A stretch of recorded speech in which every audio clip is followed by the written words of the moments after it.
So, aside from architecture fees, interior design fees, what other typical costs should the people expect to spend? Sure. Well, it really starts with a property survey.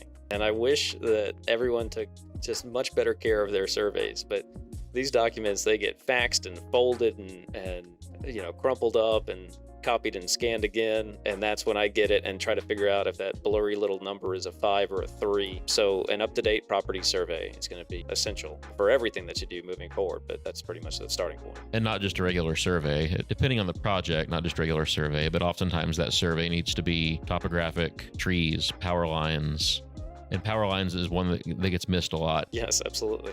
And the topographic data, especially for floodplain development, finding out how we're going to be modifying the site for cut and fill calculations and all the things that are really fun parts about building in Houston. But Yeah. that becomes a very big part of it. Well, and for people who are listening in other parts of the country, the topographic can be a huge portion of it. If you're building somewhere there's hills and mountains and things like that, that topographic portion is extremely important. Depending on the scope of the project, and for new construction, you're typically going to have a geotechnical investigation. So they'll come out with a big drilling rig and take a couple of boring samples down to 10 feet, 12 feet, 20 feet. Kind of depends on the site conditions, and they'll analyze your soil conditions because that informs what kind of foundation options are going to be appropriate for you.